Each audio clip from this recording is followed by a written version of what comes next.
Hello everybody. I'm working on coffee makers today.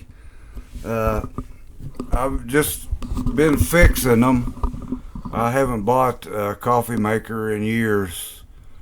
But this one here, this one's probably 25 years old. And of course it's been cleaned. Uh, the circuit board went out in this thing. I never used a timer or anything. Never did. But that's what went bad. So all I did was just bypass this and installed a on-off switch. So, there's nothing automatic about it. It's all manual now. But they used good components in them. Good thermal fuses in them, and thermostats and heating coils and everything. But that's how I kept this one going. Just bypassing the crazy electronics that eventually goes bad. And on these are cheaper. These are like $10 Walmart coffee makers. And he uses cheaper components. So what goes wrong with these things, usually, overwhelming part of the time, is these thermal fuses here. They go bad. You got them in series here. So you just replace those. I bought a lot here, I believe off of eBay, a long time ago, and I've used quite a few of them. And they're not the best components. They last varying amount of time. This is a new lot that I got. I haven't used any of these yet, but you can get them pretty cheap in batches of 100. Batches of 100. So you just find out.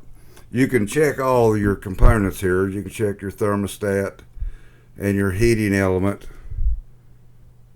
Make sure that no open circuit on any of this, and you can check your switch here too.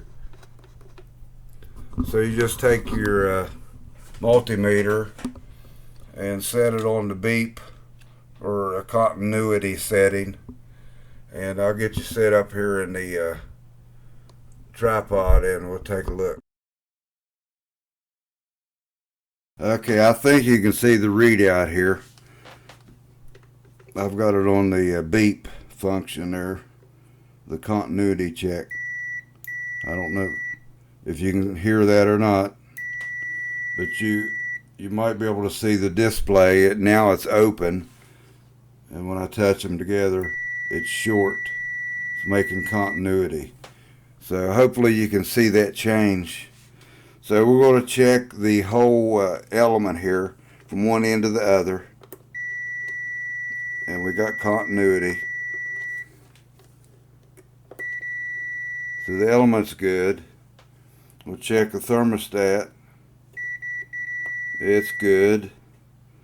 We'll check this thermal resist or thermal fuse. This one's good. Oh, and that one's bad. Open circuit there. So we're going to have to replace this one thermal fuse right here. Now, the first time you replace these, the heating element has a large size, I'll call it wire, and they're a little hard to heat up because it just the heat transfers all through it.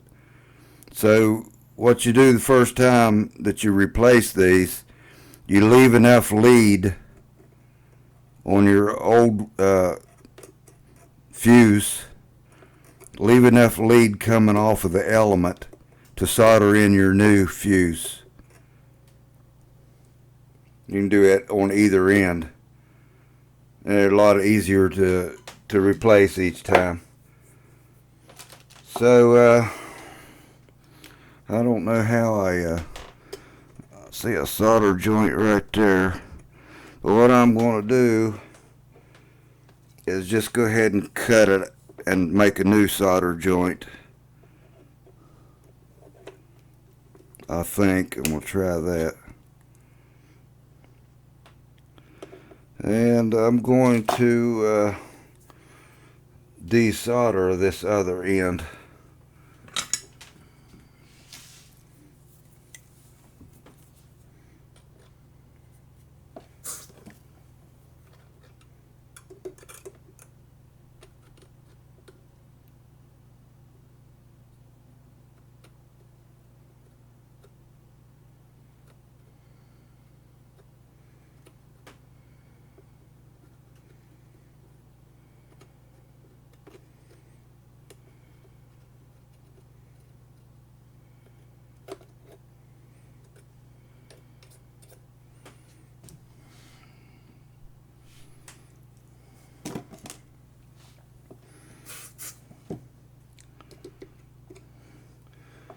And what you'll want to do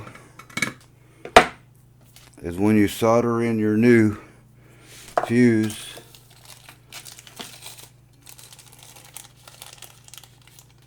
you got to get them positioned right. You look at your old one, you see you got a bright green, light bright green on one end, so it flows this way. Your current flows this way. You want to orient it the same way. Now this lead is a little too long on the back. I want to get it positioned in there close. It's the way the old one was. Give me a little bit more there. Snip it off. What you want to do is to protect this new fuse.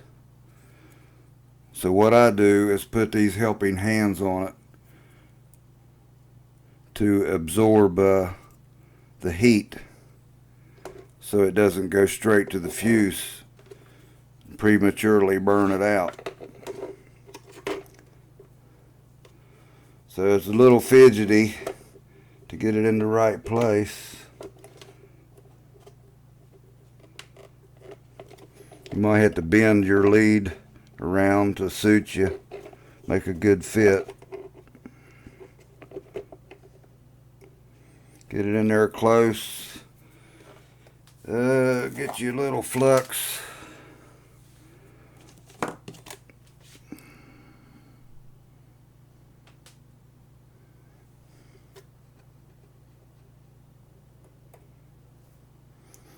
And hope it don't move around.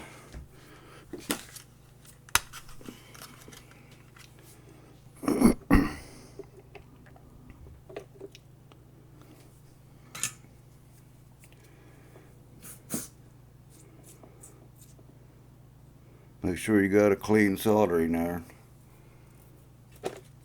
And I'm just using real small diameter solder. I don't even know what that is.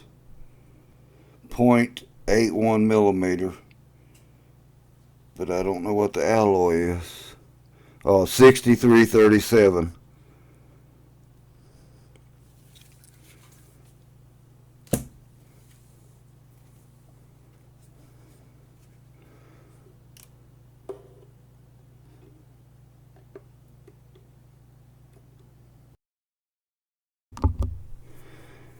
Okay, I had to stick my head there in front of the camera to see what I was doing.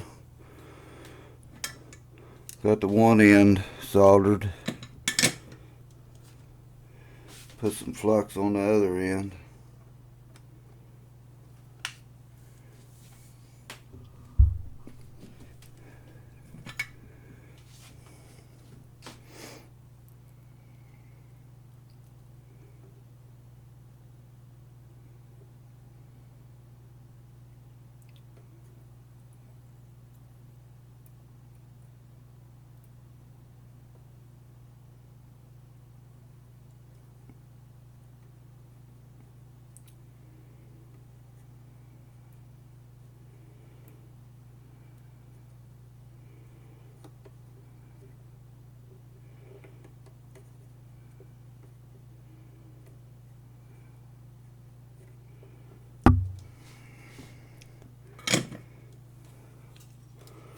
that cool, see if we got it.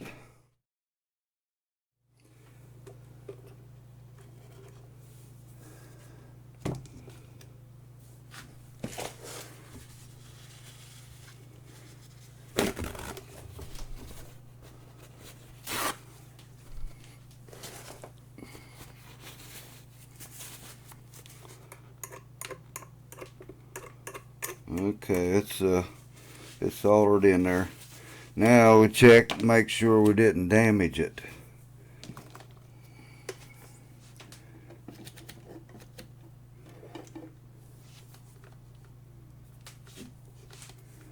This crazy thing, you gotta reset it to get the audible beep. Okay, it was a good replacement. We got continuity through it. Still the old one. The old one has continuity still. Everything's still good shape. So that was a successful repair. Oh, I forgot to mention, there's a thermal paste under this element that goes to the hot plate. So get you some, if you're going to keep your coffee makers going without buying new ones all the time, just get you some thermal paste. Thermal grease is what this is. Easy Cargo ES410. Okay, another tip. You got a bar that goes across here that holds this element down to the hot plate. Make sure that your thermal fuses doesn't touch anything all the way around.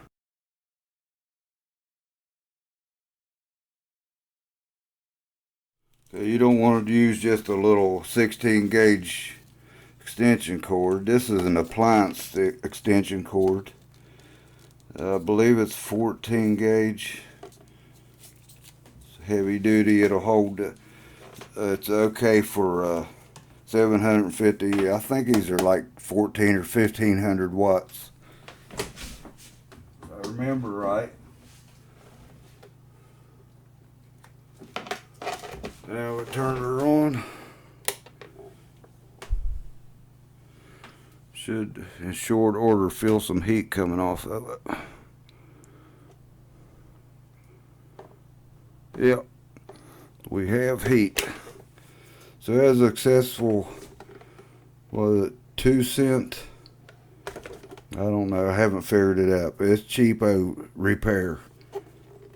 Better than spending $10 for another one, or $100+ for something more fancy. But I never used the fancy parts of the more expensive ones anyway. That's why I keep fixing these. I've got a couple of them, maybe 3. I think I used one for parts. Put the switch in that other higher dollar coffee maker and element. I just gutted one for parts. So cheap parts. So there you have it, way to fix your coffee maker cheaply. Thanks for watching. Take care. God bless.